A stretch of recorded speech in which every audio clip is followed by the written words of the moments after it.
deeply. There's got to be some accountability here because, yeah, it's a tragic life was lost, and it's not just as simple as somebody had some mental issues. Waiting 6 months for something to be done, and hopefully justice will come faster and he'll be put in handcuffs. Being a pastor doesn't necessarily mean a human being is the best person in the world, because Mica Miller would be able to lay emphasis on that only if she didn't die mysteriously. There were no signs of drugs or alcohol in Mica Miller's body, nor were there any physical signs of violent behavior on her body. However, there were a few reasons for suspicion in the pastor's wife's death. Just days before her mysterious death, Mica had reported to the police that she was scared for her life due to a razor blade on her tire and a GPS tracker on her car. Like that wasn't wild enough. Mica had served her husband, John Paul Miller, divorce papers not quite long before her death. All these aren't coincidental, right? Let's dig deeper and find out. But first, hit the like button and subscribe to our channel. Timeline of events leading to Mica Miller's death. On October 8, 2023, the couple did what most couples nowadays used to do when they seem to have irreconcilable differences. Divorce is like a norm, so when the couple filed for divorce, nobody saw either one of them kicking the bucket anytime soon coming. Sunday, October 8, 2023, Mica Miller and her husband John Paul Miller, a pastor from Solid Rock Church, filed for divorce. Their marriage had lasted about 6 years since they got married in 2017, and things seemed to have gone south. So it was time for them to go their separate ways. But going their separate ways in the Miller case, someone giving up the ghost mysteriously, and someone staying alive. Fast forward, Mica Miller was involuntarily hospitalized on February 8, 2024. Being hospitalized is one thing, but involuntary hospitalization? Now that's a whole new level to the situation. 8th, 2024. Mica's involuntary hospitalized for 48 hours. The involuntary hospitalization lasted for 48 hours, which led to Mica getting discharged on February 10, 2024. But another shocking incident happened. Mica was informed by the hospital staff that John Paul Miller, her soon-to-be ex-husband, had left the hospital with her purse and car keys while she was hospitalized. February 21, 2024, Mica revealed JP Miller had made her suspicious involuntary hospitalization happen. Kiva reported to the police that her husband stole her car while she was hospitalized and that she had known him since she was 10 years old, in which she worked for him in the Solid Rock Church, and it eventually led to him grooming her and marrying her in 2017. Mica calls police and alleges her ex-husband stole her car while she was hospitalized. She tells the officer she has known her husband since she was 10 years old and that he, quote, groomed her, end quote, while she worked for him at Solid Rock Church until they were wed in 2017. Police officers wouldn't let such a thing slide, so Mica's estranged husband was questioned about Mica's statement. JP Miller responded that Mica had always suffered episodes on an annual basis, which even leads to Mica being reckless and spending so much money when she stopped taking her prescription medication. Nothing could be done since the vehicle was considered marital property, and they were still legally married. Paul tells the cops his wife suffers from, quote, episodes, end quote. Since the car's marital property, no charges were filed. On March 11, 2024, Mica reported to the police again, but this time, her report was much more serious and concerning. Mica reported that her tire had been slashed with a piece of metal, which was later identified as a tire deflation available for purchase online. While that was as bad as it sounds, Mica also reported that the mechanics at the Honda dealership she went to get her car fixed found a tracking device on her car. Monday, March 11, 2024. 2 incidents are filed with authorities naming Mica as a victim. On March 13, 2024, another shocking incident happened, and that in fact made the entire situation much more complicated. An individual at the Solid Rock Church filed a police report alleging Mica Miller had transferred donation funds from the church's Cash App and Zelle accounts to her own bank account. The donations, which was meant for the church's Dare to Care mission, totaling to about $1,199, ended up in Ms. Mica's personal account. The investigation into it got dropped after the police claimed there wasn't enough evidence to pursue charges. Someone at Solid Rock Church files a police report alleging Mica transferred donation funds from the church's Zelle and Cash App accounts to her personal account. On March 26, 2024, there was a court hearing in the case of Mica Miller versus John Paul Miller, in which Mica had requested a restraining order against JP Miller. On April 26, 2024, officers claimed and his alleged new partner were not in North Carolina because they had tracked to Charleston for a sporting event and even stayed the night. That is questionable, but okay. Moving on, April 27, 2024 was the sad day that set every single event to be placed on a puzzle map. Mica called 911 to ask if her phone could be located. That wasn't weird since people get lost and call 911 to get help. However, Mica had called to ask them if they could get her location in case she died where she was and her family was trying to find her body. Tell me what happened. I'm about to kill myself, and I just want my family to know where to find me. Lo and behold, Mica did one of the craziest things anyone could do to themselves as she unalived herself with a self-inflicted gunshot wound to the head. And this was the beginning of the end of John Paul Miller, as different things started coming up and linking him to the incident, especially Mica's family. Within a short while, investigation commenced, and John Paul Miller seemed to have been a prime suspect in the mysterious death of his supposed ex-wife. You may be thinking why, but you'll catch up pretty soon. On May 2nd, 2024, J.P. Miller was interviewed and he revealed more about Mica's struggles with her health. You know, some people struggle with high blood pressure, some struggle with diabetes, or struggle with mental health. And whenever she stayed on her lithium, things were amazing. She'd come off sometimes and things would get a little unusual. Per her doctors, they told her even just recently they had written that she was homicidal, suicidal. On May 5th, 2024, friends and family had gathered in front of the Solid Rock Church to speak against domestic violence, as they had insinuated the couple was going through a tough time in their marriage, domestic violence inclusive. Look into deeply. There's got to be some accountability here because, yeah, it's a tragic life was lost, and it's not just as simple as somebody had some mental issues.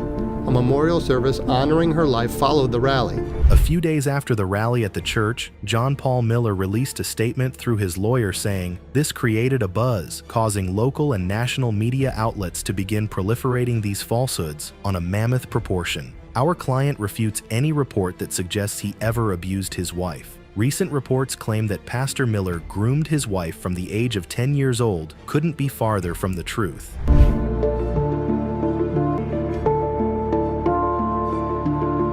Okay, Mr. John Paul Miller, but nobody that is guilty of grooming or domestic abuse never says they are guilty anyway. Mica's family meets with deputies about the investigation. John Paul asked the sheriff's office to meet with him in South Carolina. The investigation team said they did not plan to cross the state lines. FBI rating: John Paul Miller's home. 6 months after Mica Miller's death, J.P. Miller got under the Federal Bureau Agency, and that was when things started to get bad for J.P. Miller. While J.P. Miller was absent at his Myrtle Beach residence, the FBI claimed they had the warrant to conduct a court-authorized law enforcement activity on the property. Here's a look outside the Miller home in Myrtle Beach. Court-authorized law enforcement activity wrapped up about an hour ago. There were about 24 FBI agents in evidence response team uniforms. Several trucks could be seen parked in front of Miller's home as the raid commenced, with the agents matching in their uniform tagged Evidence Response Team. The agents had worn gloves while anticipating to search the residence through and through. The revealed footage before Mica's 911 call showed Mica purchasing a gun at a pawn shop, and the serial number of the gun she had purchased matched the serial number of the gun she used to take her own life. So things got more confusing, as folks were wondering what the agents could possibly be looking for, since the gun used had been identified earlier. She appears to purchase a firearm from a nearby pawn shop before police say she killed herself with the gun that she purchased at that pawn shop. Miller's lawyer responded to the search on Miller's home, saying the FBI only executed a search warrant at his house, and it was nothing new, and they hoped it would be the end of it. That was a soothing statement, but it didn't work on anyone. Rumors soon spread that the search was due to the FBI finding a body close to the home and Mica's suspicious death. Yeah, that's off the rack. But investigation also revealed that Mica had reportedly filed for separate support and maintenance against her husband just days before she passed away. There was also the part where Mica's sister filed a lawsuit against Miller, where she accused Miller and the Solid Rock Church of colluding to deprive and defraud the late Mica of her own fair share of her money after he sold their home to the church, and Miller's bizarre speech. I got a call late last night. My wife has passed away. And yeah, it was self-induced, and it was up in North Carolina. We're gonna have a funeral for her next Sunday here at 3 p.m. It's all I can. Yeah, I'm just kind of going on adrenaline right now. So some dots were starting to connect. From the domestic abuse allegations to transferring of funds, finding a body close to Miller's home, Mica's sister accusing Miller of defrauding her sister, and Miller having a solid alibi of not being around during Mica's death. Waiting 6 months for something to be done, and hopefully justice will come faster and he'll be put in handcuffs and put in jail. It's a really twisted story, which needs to be untwisted, but how will that come to be when the main party that could testify to what is really the truth is already 6 feet underground? Anyway, rumors started flying around that Miller might have realized he was going to get caught in his schemes, so he had something to do with Mica's death directly. He claims that she was diagnosed with these mental illnesses and was on lithium. According to her, she didn't know she'd been diagnosed or what her medication was, because he always controlled the medication. He administered the medication. In fact, he has admitted that he would cut her pills up and give them to her. There wasn't enough evidence to ascertain that Miller was behind Mica's death, since she had purchased the gun and called 911 all by herself. The story then changed to Miller pushing Mica to the edge till she took her own life in a sad way. However, if you're thinking that's all, well, we are far from that. So that gives us a little more insight into what might be going on here in this investigation. If he is telling her that she's got these problems, she's never been diagnosed, and he's giving her pills, perhaps to control her or for some other reason. John Paul Miller gets arrested after FBI raid. You'd have thought Miller was arrested and is going to jail after the cops have found something incriminating relating to his wife's death. But newsflash, that wasn't the case. Widespread national attention. And this is after her husband, John Paul Miller, a pastor at Solid Rock Church in South Carolina, announced at the end of an April sermon that his wife had passed away. It was strange. It was really, really strange. John Paul Miller had already been tagged a pedophile since news got out that he knew Mica since she was 10, and he groomed her till she was of marriageable age. So when it's about women, JP Miller is always under fire, but his arrest was shocking due to the way it came to be. But why? According to everybody I've asked and the scriptures that I've found, it's because it hurts people. But does abuse hurt people? How do you think God feels about that? So I want to remind you, like a bunch of people have been reminding me lately, that I'm God's bride first. When Miller was arrested and charged with third-degree assault and battery, Mica's family thought they were finally getting justice. But hello, people? Miller got arrested for a totally different situation. Not completely unrelated, but it wasn't about allegedly killing Mica. So let's get into it. Mica had a lot of people that loved her from the church, and they weren't just willing to let her death wash away like water flowing in a stream. So one of the women that wouldn't let Mica's death slide was still on JP Miller's neck as he chased him in a parking lot, and things got ugly in a minute.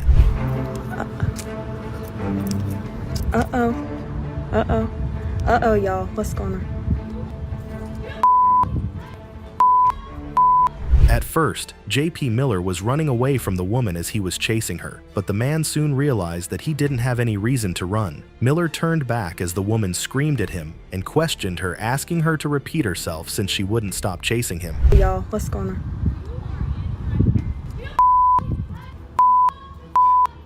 And a woman can be seen chasing Miller in a parking lot, seemingly harassing him, and she is believed to be a Justice for Mica protester. That woman, identified as Sandra Karen, can be heard yelling at Miller, who turns back to confront her, and Karen told a local affiliate that Miller had squared up to her. The woman, who is named Sandra Karen, didn't hesitate to report the incident to the police, saying Miller had acted violent with her, as he allegedly tapped her hat with his phone, and she's suing him for assault charges. Sandra Karen further explained that her anger towards Miller wasn't only about Mica's death. Karen claimed she and some other people had gone to Miller's church after they heard the church was being emptied of its properties. Karen and the others believed that the church getting emptied was related to Miller's situation with the FBI raid, hence her reason for going at it with Pastor Miller. Karen accepted she shouldn't have tried going after Miller, but Miller also shouldn't have put his hands on her. Karen said Miller had told her to her face that what was she going to do about what she was pissed about concerning the church contents. However, following JP Miller's arrest, he was in court for bond hearing, but he is to be in front of a judge again on December 10, 2024. Alleged physical contact, he faces this misdemeanor charge, which by law could result in a fine and up to 30 days behind bars. He's been released on a $776 bond. He's expected back in court December 10th. While everyone seemed to have moved on except for Mica Miller's close relatives, Mica's case is still unsolved, and it's still a mystery. No one can say for sure if she had truly committed suicide suicide on her own free will, or as rumors suggest that John Paul Miller pushed her to the edge negatively and made her take her own life.